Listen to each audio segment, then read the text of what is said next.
Bienvenue sur Africa 24 dans cette nouvelle édition du 12-15. Voici les titres de l'actualité.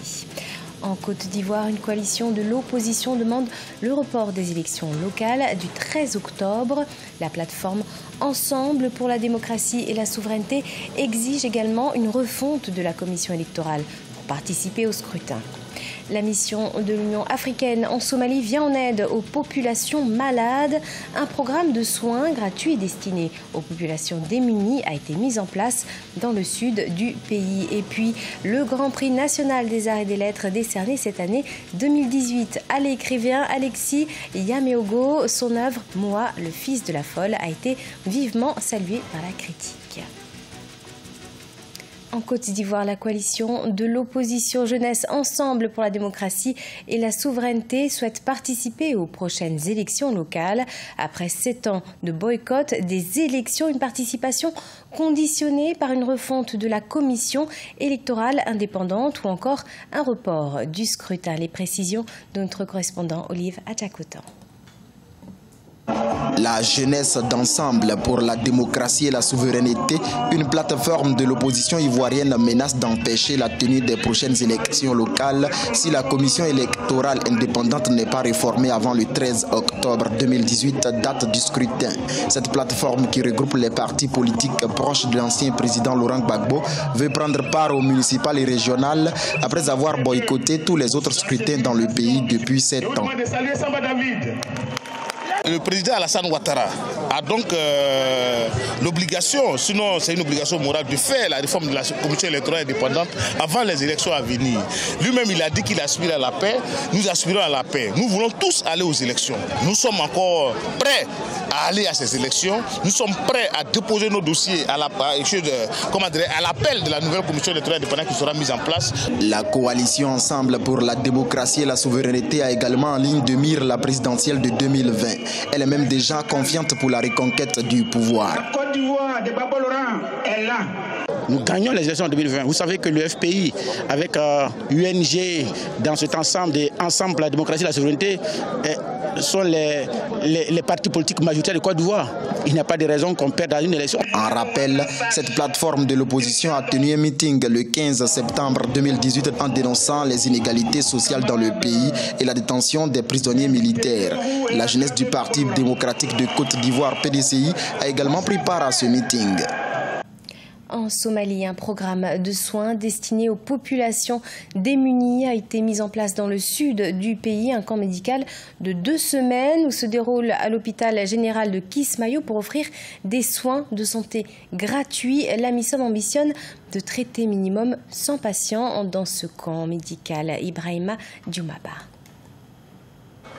La ville de Kismayo, au sud de la Somalie, accueille un camp médical de 2 semaines de la mission de l'Union africaine en Somalie. Il est destiné aux populations démunies de la région et offre des opérations gratuites à ces patients qui souffrent de la fente labiale.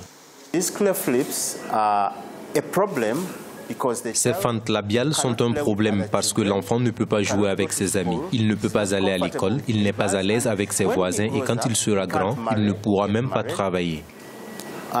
Quand nous traitons une fente, nous résolvons le problème pour la famille de l'enfant qui retrouve l'espoir d'un meilleur avenir.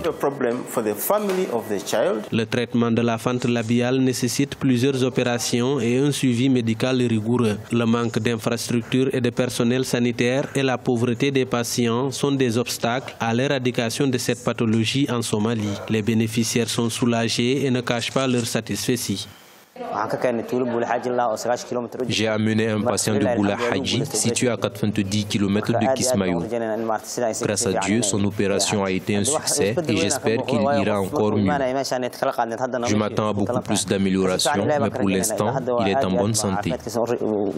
La MISOM ambitionne de traiter au moins 100 patients dans ce camp médical. Il permettra également de former les médecins de Kismayo dans le traitement de la fente labiale. Les personnes atteintes de cette malformation sont stigmatisées en Somalie à cause de leur incapacité à bien parler.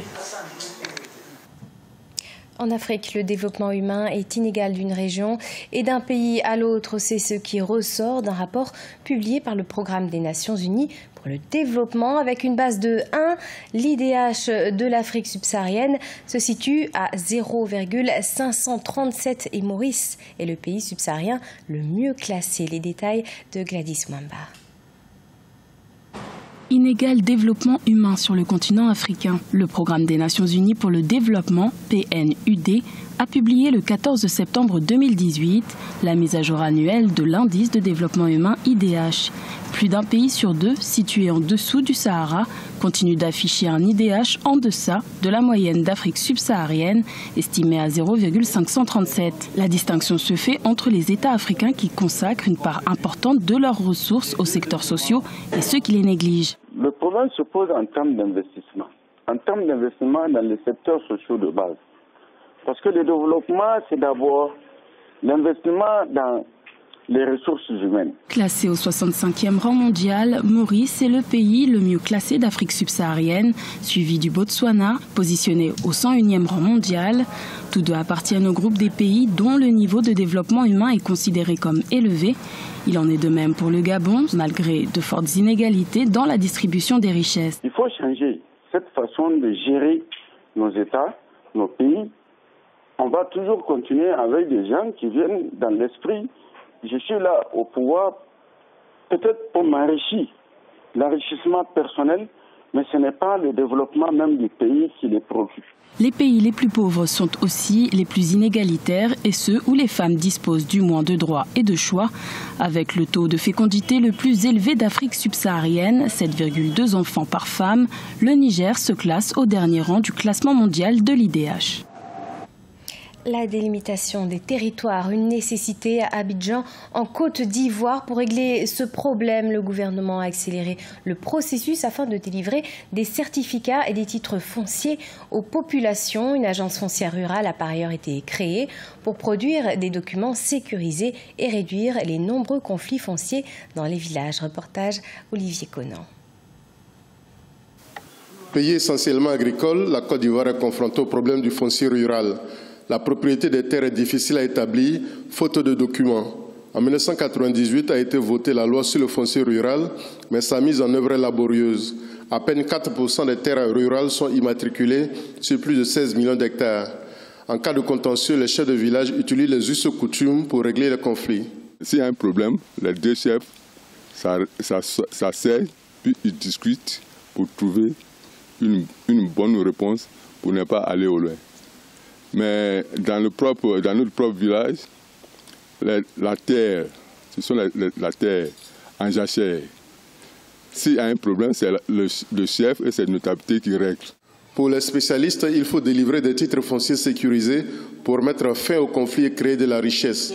Le gouvernement a entrepris l'immatriculation des terres avec un soutien financier de 26 milliards de francs CFA de l'Union européenne. Vous pouvez donc apporter votre titre en hypothèque à une banque, laquelle a vocation à vous donner de l'argent pour agrandir votre possession, pour agrandir votre propriété, ou même créer d'autres valeurs. Il est donc bon que le territoire rural soit morcelé, délimité. À noter que le gouvernement a créé en 2016 l'Agence foncière rurale pour mettre en œuvre la loi sur le foncier rural de 1998, modifiée en 2013. Cette agence a entrepris de former 4500 membres de comités villageois de gestion foncière rurale pour accélérer la délimitation des territoires et la production des certificats fonciers.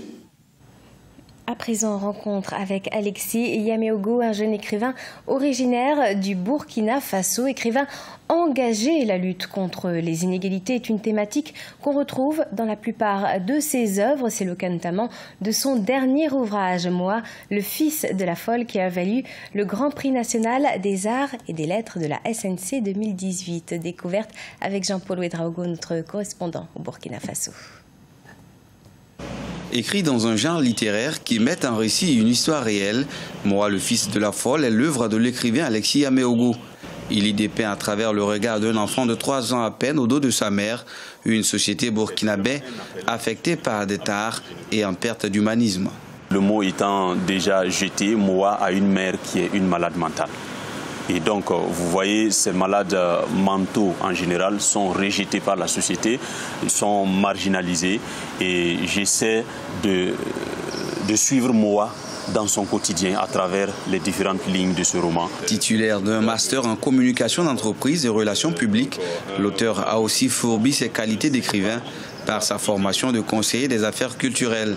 Au-delà de la fiction qui agrémente l'histoire du petit Moa, son roman en appelle notamment à un changement de comportement vis-à-vis des malades mentaux.